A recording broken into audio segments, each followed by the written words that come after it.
Bismillah ar-Rahman ar-Rahim.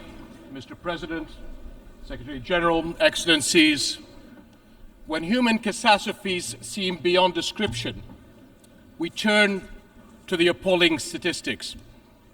This year around the world, more than 345 million people face food insecurity, daily hunger, or starvation. Among the most vulnerable are 108 million refugees, people who have been forcibly displaced from their homes and ways of life. And 40% of these refugees are children, the most defenseless of all. Yet these numbers cannot really convey the tragedy or the failure. Refugees are our brothers, our sisters. They look to our countries to help end the crises that have driven them from home. Refugees are mothers, fathers, grandparents who have made perilous journeys to save their families. They are young people with big dreams and little children who deserve the chance to dream big. They depend on the international community for their survival, and multiple UN agencies provide vital services to help meet the need. But in recent months, one by one, these agencies have been delivering difficult news. A severe shortfall in international funds has forced them to cut support. Is this what we've come to? Is the international community going to watch as refugee families find themselves forced to send their children to work instead of school? In Jordan, where refugees make up over 1/3 of our 11 million population, cuts have already thrown the lives of hundreds of thousands of refugees into uncertainty. The impact of such humanitarian shortfalls is never limited to a country or a region. Fear and want bring on sharp increases in the number of refugees fleeing to Europe and beyond, on journeys that too often end in tragedy. My friends, Jordanians are serious about our duty to those in need. We have done everything we can to secure a dignified life for refugees. Nearly half of the almost 1.4 million Syrians we host are under 18 years of age. For many of them, Jordan is the only place they have ever known. Over 230,000 Syrian children have been born in Jordan since 2011. We are sharing precious resources to help them meet basic needs: food, energy, and especially water. We are among the water-poorest countries in the world, even as our water supplies face extraordinary demand. And we face these pressures just when another crisis has hit our region: climate change, with its destructive heat waves, drought, and flooding.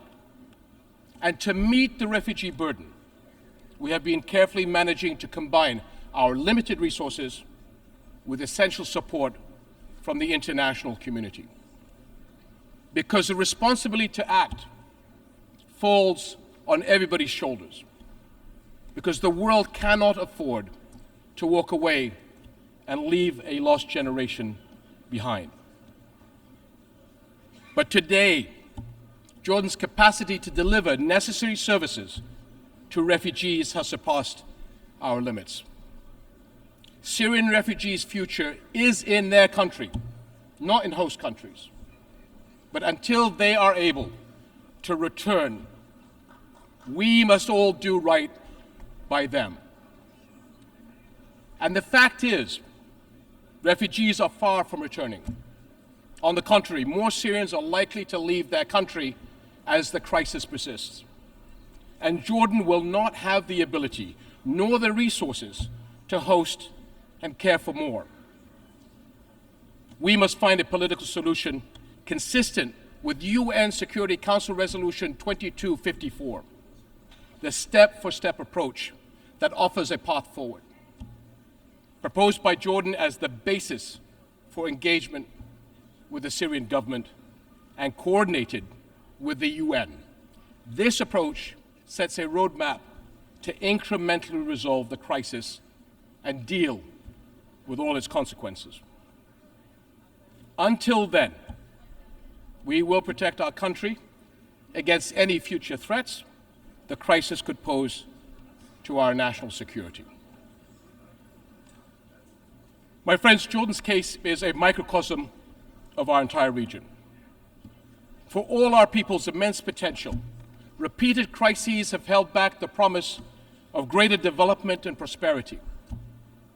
Our region is a focal point where some of the most urgent global challenges are converging. How will our world respond? Will we come together in global solidarity to get to the root of the problem, the conflicts and the crises that destroy life and hope? Will we work as one to rebuild the lost trust in international action and help those in want? My friends, our region will continue to suffer until the world helps lift the shadow of the Palestinian-Israeli conflict, the central issue in the Middle East. No architecture for regional security and development can stand over the burning ashes of this conflict. But 7.5 decades on, it still smolders. Where are we going? Without clarity on where Palestinians' future lies, it will be impossible to converge on a political solution to this conflict.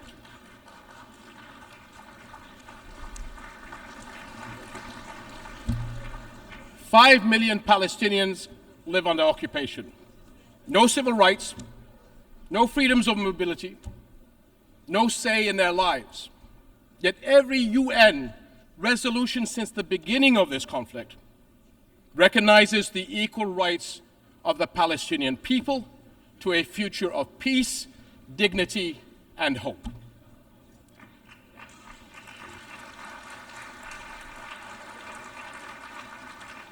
This is the heart of the two-state solution, the only path to a comprehensive, lasting peace.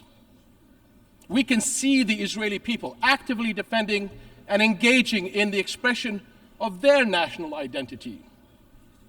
Yet the Palestinian people are deprived of that same right to express and fulfill their own national identity. The basic requirement for that right is the establishment of their own independent and viable state on the June 4th, 1967 lines, with East Jerusalem as its capital, living alongside Israel in peace, security, and prosperity.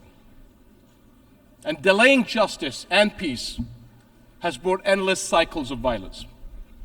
2023 has been the deadliest for the Palestinian people in the past 15 years.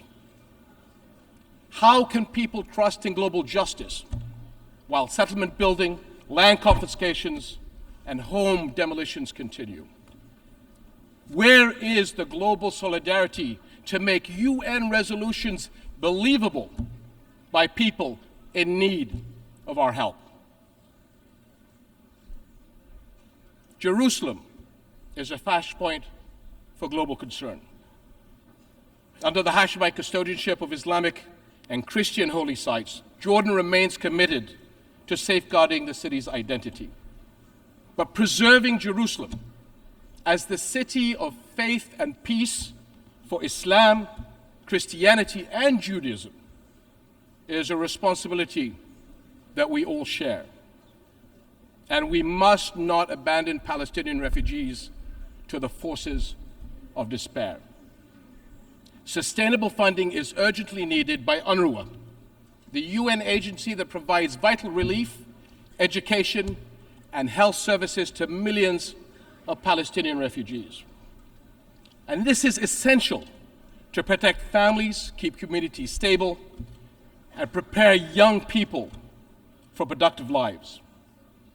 We must protect young Palestinians from extremists who prey on their frustrations and hopelessness by making sure they continue to learn at the schools under the blue flag of the United Nations, as the alternative will be the black flags of terror, hate, and extremism.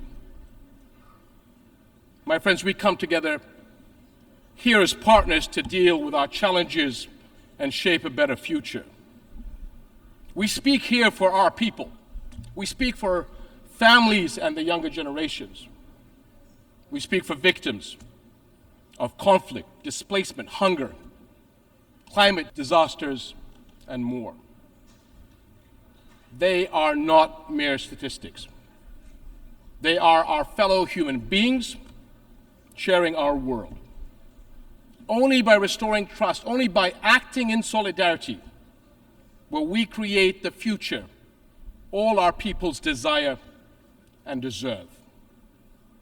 We cannot allow for a lost generation on our watch. Thank you.